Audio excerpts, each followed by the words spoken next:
John Trochmann and his brother David originally formed Militia of Montana in 1994. From the beginning, it served its purpose by educating and preparing people to protect and defend their lives, liberties, and property. John has been an active force in bringing attention to the vital significance of local militia. He travels extensively to promote survival and militia readiness. His quiet demeanor and strong presence are qualities frequently sought during numerous police negotiation situations. John is a man of principle, courage, and God, and a man of the earth. His knowledge and organizational skills ensure his continued presence whenever the conversation turns to truth, justice, and liberty. It's always a pleasure having him here. Let's welcome back John Trochmann to the Global Freedom Report. What I wanted to get a sense of is if you could give a characterization of the overall environment in the U.S. How has 2011 been for liberty and justice? Just the overall environment. Give us a summary just to start this discussion.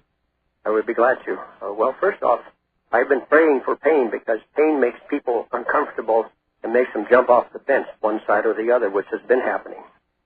There's plenty of pain out there.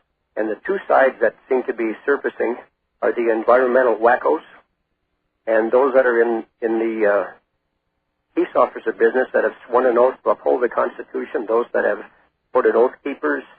The Western States Sheriff's Alliance has come very much alive. They're going to have a conference in Las Vegas on January 30th, and a lot of them from Western states. All the Western states will be attending, including our sheriff here from Sanders County, Montana. The big thing we face right now is the attacks by all of these globalists. We have 170-some different global organizations here in Montana, from Alliance to the Wild Rockies, the Land Council, Cabinet Resource Group, Bear Management Foundation, and they're putting these management operations right over the top of us in little tiny Knox in Montana, Heron, Montana, Trout Creek. Each have their own bear management units, which is, if you try to do anything with these bears, they have collars on them, and if you plug one of them and the heart stops, there'll be a satellite over the top of you instantly to take your pictures and call out the game warden instantly. A friend of mine had that happen 2 years ago. What if you plug one of the federal game wardens? What if you what? What if you plug one of the federal game wardens? Well, the local game warden here is caught between a rock and a hard place. He wants to stay in there long enough to retire. He agrees with us that this is a terrible problem, but he's caught between the rock and a hard place for his paycheck, which is not correct. But we have done other things. I was being somewhat facetious, but only somewhat with that. Is your brother still involved with Militia of Montana? We both are. We do gun shows almost every weekend across the Northwest. We talk to people. We send out newsletters and books. It's been 17 years, hopefully going on 50. How is Militia of Montana in terms of people's involvement? We have never had a membership list ever, contrary to the Southern Poverty Law Center or all the federal agencies that rub shoulders with them. We have never done that. We don't expose people at all. We never have. Our mission statement is exactly the same today as it was in early 1994 when we started MOM. But MOM is still considered to be a militia. So, I understand that you don't have any official lists or anything, but do you have a sense of the support that the militia has? The amount of participation, has it grown? Are people getting scared and getting less involved? For you federal agents that are listening, absolutely. We are growing by leaps and bounds. It's nice and quiet. It's just like the Art of War says, know the enemy without them knowing you. People are growing all across America. During the 90s, when I met you, Brent, I had two speeches at the Preparedness Expos. One was what the problem is, and the other one was getting prepared. And in getting prepared, I had showed the checklist and the cell structure system of how to organize. Well, Johnny Appleseed here has spread this by tens of thousands of copies of it all across America, and there are sweet little units everywhere. Government, you figure it out. Very nicely said. By the way, years ago, probably 20 years ago, I wrote an article for a newsletter called Discomfort, the Great Motivator, in which I basically said what you said. Not just pain, but when people are out of their comfort zone, it really does motivate them heavily, much more than when they're in it. So I approve of what you said about praying for pain. How about, and again, I understand, I've read The Art of War more than once. I understand strategy. So please understand my sensitivity to that when I ask this question. What about the general condition of state and local militia groups throughout the United States, as far as you know? The name is shifting to the sheriff's posse. Here in Montana, it is impossible to start an armed militia and take them out and train them because of state laws. If 3 or more people gather together with cami clothes on, go out to train with rifles, they can all go to prison. So if you want to train, you have to do one thing at a time. You go out and target practice, or you go out and do your skills as camping out or cold weather survival, or whatever it happens to be, especially like communications. We do that. We do it very well here, undetected, hopefully. But we can do all these things one at a time. But when we're called out as a posse under the sheriff, which is being organized now all across the western state, it's part of the meetings that they're having in Las Vegas for the sheriff that attend. So the names may be changed, but we are still the same. Now, I'm curious if is the sheriff's gathering the answer to this particular question, because several weeks ago we invited you to come on the show, and at the time you expressed no small amount of frustration and disappointment with the American sheeple, and I share it. Now, last week, because we wanted to have you on during our final week of broadcast here, you sounded almost rejuvenated. What has happened between when we spoke to you a few weeks back and now to bring hope back to John Trochmann? I was sitting with my sheriff in a meeting. We have a little organization called Sanders Natural Resource Council, which is going after the Forest Service, bringing a lawsuit against them right now. And it just so happened that our sheriff attended the meeting, and I gave him a MOM calendar, and a Militia Montana calendar. It's a freedom calendar that we handle. And on the back of it, it says our name. And he says, I said to him, I said, Tom, you perhaps only want one because you don't want to put it up in your office because of the name that's on the back. And he looks at the name on the back. He puts his finger over Montana. He says, I wish it said Militia of Sanders County.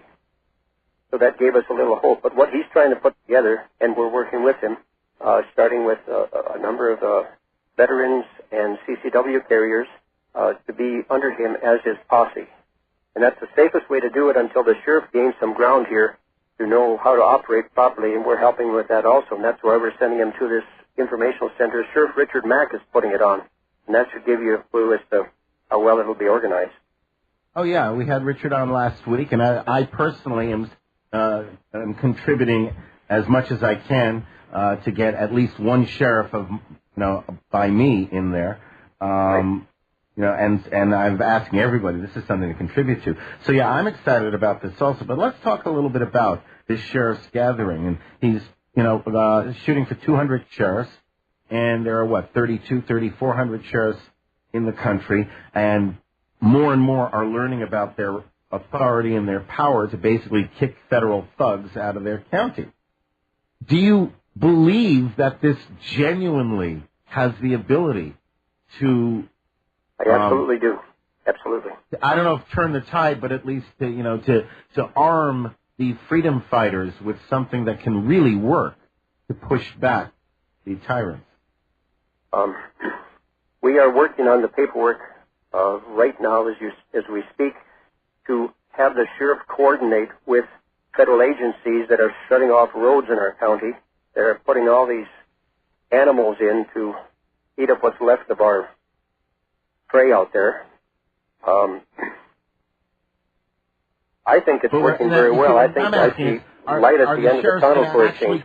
Are the sheriffs going to actually go out and arrest those people who are under federal authority blocking the roads? Say, fine, in my county, you're going to jail, and the roads are unblocked. Are they actually going to do that? And if so, somewhere down the line, we're going to have a confrontation. Absolutely. That's what it's all headed to, is a confrontation, better sooner than later. It's going to happen that way. There's no doubt about it. Happening? Beg your pardon? Well, I just let's play a little fantasy land here.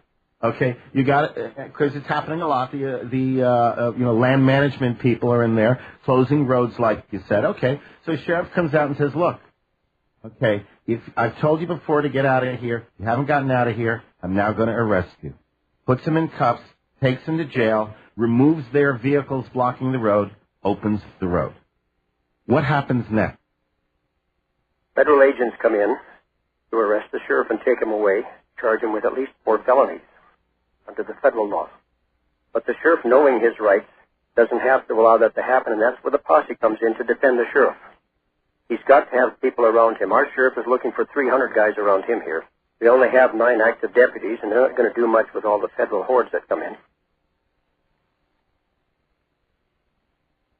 So where did federal agents get the authority to arrest a sheriff in his own county?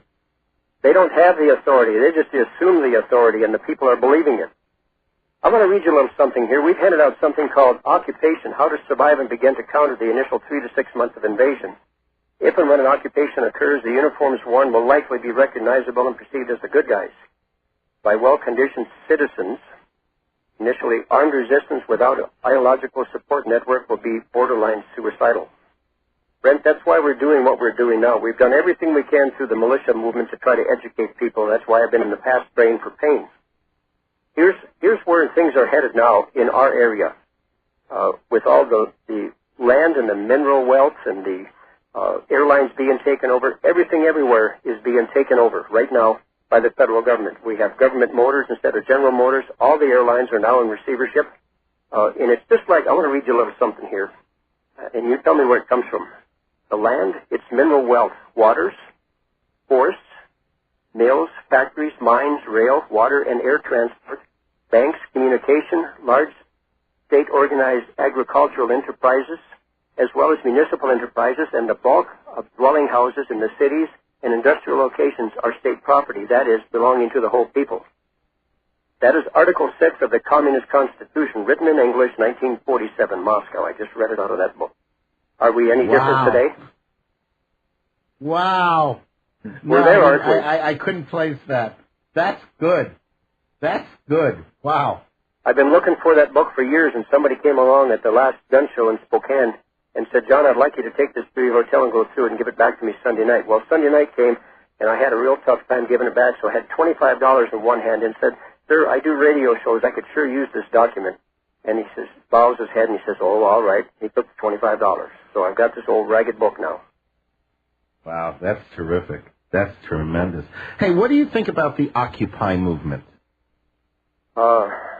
Yes, it's bad, and no, it's good. It's very mixed. I have an eternal student meaning that he's been a student since I met him in '94 at a Purdue University in Indiana. He's a Chinese boy. His mom went through the purge in China, and she says, we are in year 2, in the end of year 2 of 5 years of bloodshed. And he gives me reports on what goes on the campus there, including red shirts with black fists on them, and people bragging about how they've gotten paid by the George Soros Foundation and the Occupy movement and the Communist Party to continue on. And he says they're telling him when the weather gets too tough, the leaders of those groups will be taken out for training, so in the spring when they come back, they'll be extremely professional. Yeah, it's like strange bedfellows kind of thing.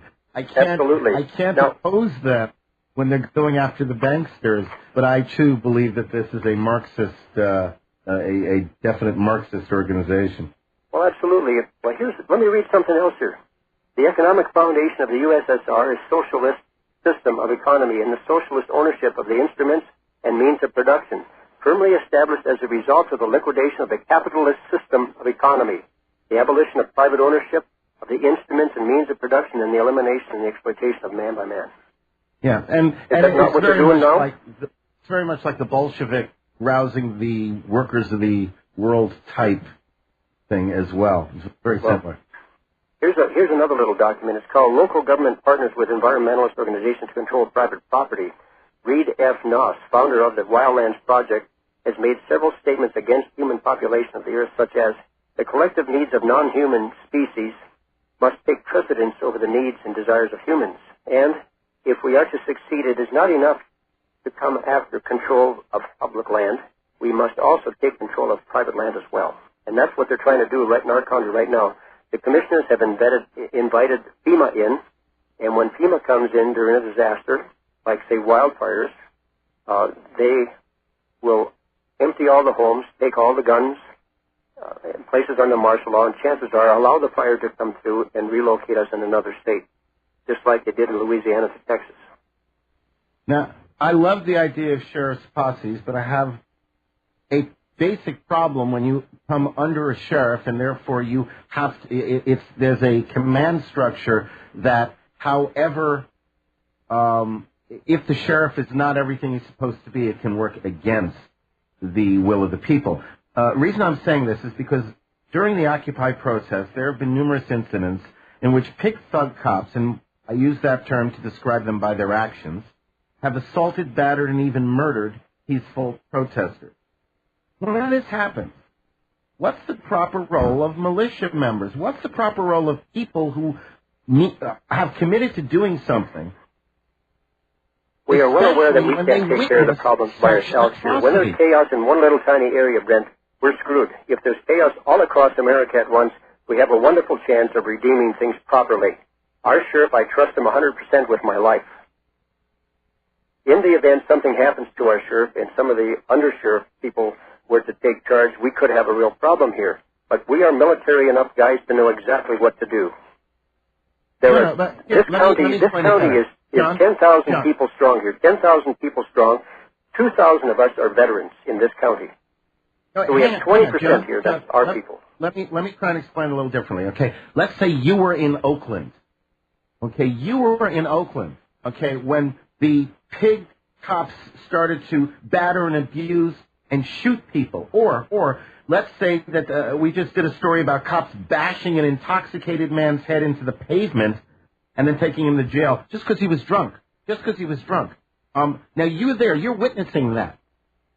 At what point do you get up and start saying, okay, it's time for me to bash the cop's head into the pavement. It's time for me to disarm this guy and shoot him. When is it time? Well, in the first place, I'd never be in Oakland. A city is a unnatural system to be in. There is no way of defending a city. But you understand my point. It's like I when you absolutely do. encounter But these that things. is a condition that is a no-win situation. I would never put myself in that situation.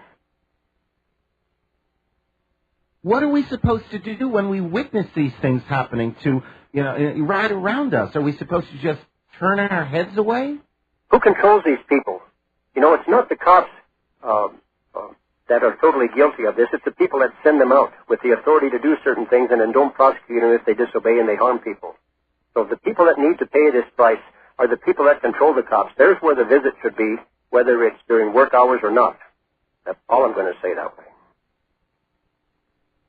Okay, I will respect that, though I still feel that even if they're just following orders, they're responsible for their actions. And I have a poem that was taught to me, Brent, by an elderly gentleman that's now passed away.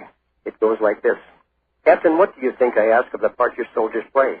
The captain answered, I do not think I obey. Do you think it is right to shoot a patriot down and help a tyrant slay? The captain answered, I do not think I obey. Then if this is your soldier's code, I cried, you're a mean, unmanly crew. And for all of your feathers and gilt and braid, I'm more of a man than you. For whatever my lot in life may be, and whether I swim or sink, I can say with pride, I do not obey, I think. Brent, we have to learn to pick our fight. Very good. Very good. How do people learn to choose your battles wisely, is what you're saying. And I've been telling people that for years as well. How do people learn more about, what do you do if people these days come up and say, hey, John, I want to get involved with the militia? What do you tell them? Well, most often the question is, I've called the militia for help. What are you going to do for me? And I say, sir, look in the mirror. What have you done for yourself? You haven't kept up the payments of freedom called eternal vigilance. You haven't made the payments. How come? You're busy investing in Baal worship and every other stupid thing that you can fill your head with sawdust with. Why don't you pay the price and learn what's going on and then rally your people around you? How do you expect me to defend you in Ohio when I'm in Montana? I can't cross state lines to help you. I have to stay in my own state or I have broken law. So people have to learn to defend themselves. People want to be helped rather than people who want to contribute. Well, we send them information as to how to organize. We put them in touch with people in their areas to organize with, people of like mind, but we warn them that 1 out of every 5 that wants to get involved is an agent or a provocateur. A provocateur usually is someone that has done something stupid that is either goes to prison or sets us up and sells us out to keep himself out of prison. 1 out of 5. 1 out of 5. I think that's generous, actually. I wouldn't be surprised if it was more than that, but I'll take your word on it. Michael, calling in from somewhere in America. Michael, you're on the, except not Washington, D.C. You're on the line, Michael, with John Trochmann. Good afternoon, Brett and John. Firstly, I'd like to thank the both of you gentlemen for bringing to the forefront the issues that you do. And hopefully some of these people across our country that are standing on the sidelines will wake up and realize that there's a whole lot more pain coming their way. And it seems like you say, John, pain is the universal language, and it's the only thing that's going to make them go into action and respond in the way that we need to retain our freedoms. Amen. John, you were speaking about how George Soros and his crew are supporting these people in this so-called Washington Wall Street, Occupy Wall Street movement. One of the things that I see going on is that people are becoming so despondent and so poor that they're looking at this as, well, this is a way to feed my family. And what's happening, from what I can see, is the same things that happened back during the Bolshevik Revolution. In the end, it's going to be where they start rounding up everybody that has spoken out, and sooner or later, it's going to come right down to where they grab the average guy, too, because their goal, through their Agenda 21, they've already stated that they're out to kill the common person through population elimination. How do you think, John, that we can get this message out to more Americans and get this message out to more sheriffs so that we can get more people standing up and saying enough's enough? We're just not going to take any more of your slavery. John? I believe the best way is to get people that have money to start putting some on the line, paying for signs to put people in touch with people, buying ads in papers, getting on talk shows themselves, or buying time for people like us to get on shows to express the concerns that we have, to show people how to rally. When we had all these meetings across the country, I've got 3 Suburbans that are parked now. The last one I parked has got 620,000 miles on it. I put just about every one on those 3 Suburbans. And people stopped caring after Y2K didn't happen. They don't have any idea how close they came to the Dark Ages. What if the Dark Ages did happen and we ran out of electricity? I believe that if the people get too far out of line, there's 2 things that are going to happen. Occupation by China, beyond our troops coming back, and the lights out. If people are not prepared for that, I don't know how you can survive in a city without electricity. It's a disastrous area. The only thing you can do is put stuff away for as long as you can to survive it. Water, food, etc. If you can't eat it, wear it, or shoot it, do you really need it? But what good are your guns and bullets if your stomach is empty and your feet are bloody or frozen? You can live without air for 3 minutes, water for 3 days, and food for 3 weeks. So how are your priorities? So it's got to start with basic preparedness for the individual. Paranoia paralyzes. Preparation makes all that go away, whether you're in the city or in the country. But heaven help you in either spot now, because they've declared war on everybody. Here in the countryside, here, people that have moved out of the cities to our areas are now wondering if they made a mistake. Until we take charge. We've seen a lot of things happen in the last few years. People got so ticked off at the globalists and their agenda in Missoula, Montana, which is, by the way, the northwest capital for communism in the United States, that they took their sledgehammers and their axes, and these loggers went right after these clowns. And things turned around for a little while. But that's not going to happen until we, the people, rise up and say enough is enough. And until we do it in unison, we're not going to win. And that's why I'm praying for pain, for people to hurt enough to be able to rally around the cause. And I see that day coming soon. Michael, anything else? I agree with you there, John. One of the things that's really been bothering me is this federal roundup of the wild horses. What people aren't realizing is by taking these wild Mustangs off the land, it's also eliminating a means of transportation for us. So, it's in our face everywhere you look, where they're throwing us further and further into slavery, and it just astounds me how people just sit back and let it happen, like it's going to go away. Well, here in Montana, I'm sorry. What's that, John? Here in Montana, they put wolves in from northern Canada that have a disease called hydata disease, which is transferable to human beings. These wolves are up to 220 pounds and 6, 7, 8 feet long. They're monsters. And these wolves have been killing the game in the hills and driving the rest of them down around our homes. And the bears have been going to bed hungry in the wintertime, and when they come out in the spring, they're just nastier than all get out.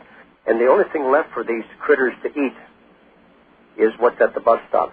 And until children start getting eaten by these wolves and bear, I don't believe the public's going to come off their hind end and do anything. They have to suffer pain, and I've been praying for pain. I pray that no children get killed. But sooner or later, this is going to happen. And all right, Michael, I want to thank you for the call very much. Thanks so much, Michael. John, it's interesting what you just said about the lights out and cities and such, because just yesterday, today's Wednesday, so Monday night, on Monday Night Football, the state of San Francisco 49ers, Pittsburgh Steelers in San Francisco, the stadium transformer blew up just before the game, and the lights all went out. And you had 70,000 people in one enclosed space, and it happened during the game a second time. And it was interesting because they were all talking about all these contingencies. The lights don't go back on. We have to move the game to another stadium. How are we going to do? And the massive amount of dominoes in this one enclosed area, just this one relatively unimportant event. God, if something like that happened, on a larger scale, oh my God. I used to be in the Naval Research Lab. We did funny little games way back then, albeit I was a very unimportant part of it all. I was in the flight support detachment that hauled them around the sky. But they were doing games like that way back when, experimenting with knocking power grids out, etc. And if people want to know how it's going to come down, there's several books out there. One of the best ones is called Lights Out. Another one that Genrich has even written a foreword to is called 1 Second After. Both of these books are available to the militia of Montana at a very decent price. And there's many other places. Of course, you've got your Amazon.com and the rest of them. But Lights Out and 1 Second After. If you want to know how it's going to come apart and how the gangs will rally around their desires to pillage everything that's in the area, these are the two books that will knock your socks off and make you think the way you ought to be thinking about how serious things are. All right, and there's also the Twilight Zone episode, Incident on Maple Street, where the lights went out and people went absolutely crazy. militiaofmontana.com. John, I want to thank you for spending a few extra minutes this hour with us, and I want to wish you and yours happy holidays. I won't say Merry Christmas because, frankly, he wasn't born on December 25th. I agree. But I will say Happy New Year, and I sure hope that your visions of hope come to bear fruit. Let's get those sheriffs on board. Amen. Amen. And to you and all of yours and all the listeners out there, happy holidays. Thank you so much, man. Thanks so much. John Trochmann,